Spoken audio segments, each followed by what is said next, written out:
We decided to attack the passenger seat today. And of course, we forgot what we did on the driver's seat. Pretty sure we did some pruning here. So we did that on the foam.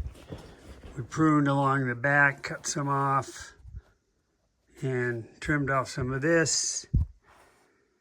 So we'll see how that goes. Seats are almost done. You notice I have two springs here and I'm missing two springs here. And probably this should have been black, but that was the strapping I bought.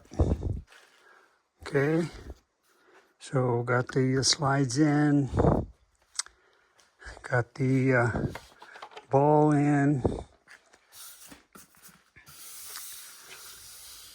So, got the cotter pins in here. I don't know why they have one on there so it doesn't come out, some sort of a safety thing. They don't have one here, but I mean, really, is that going to come out?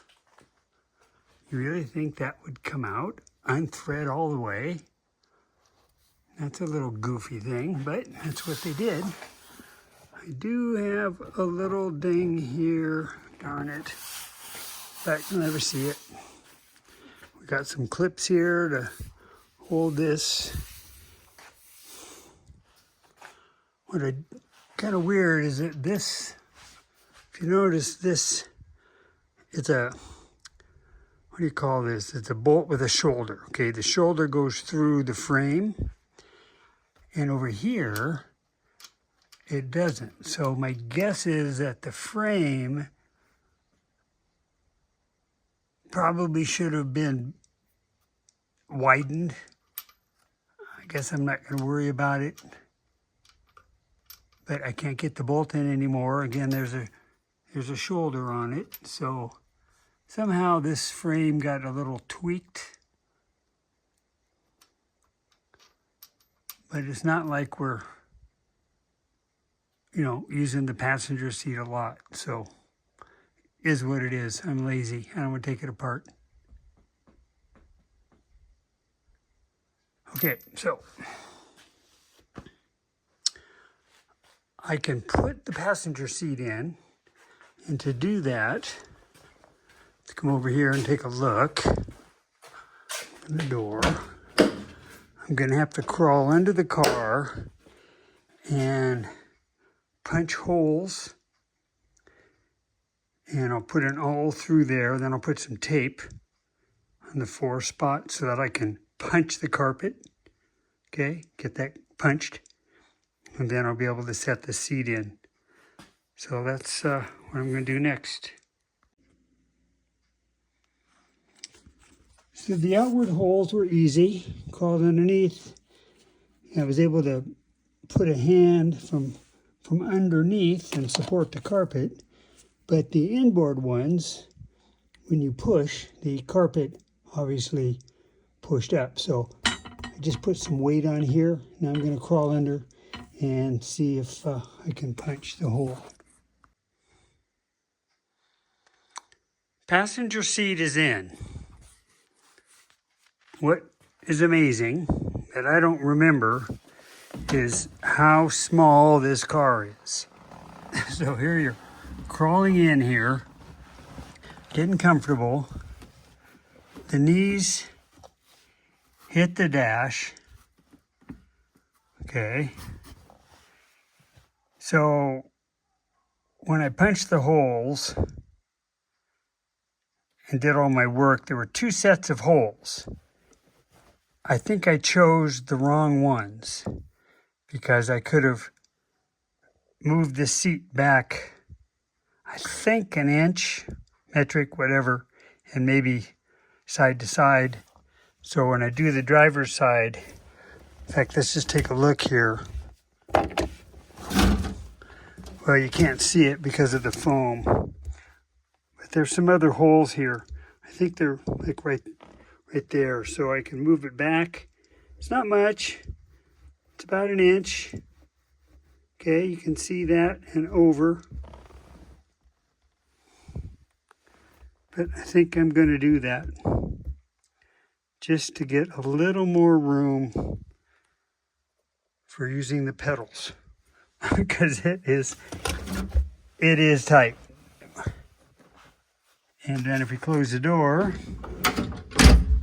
we're in. How cool is that, huh? Dash works. The levers work.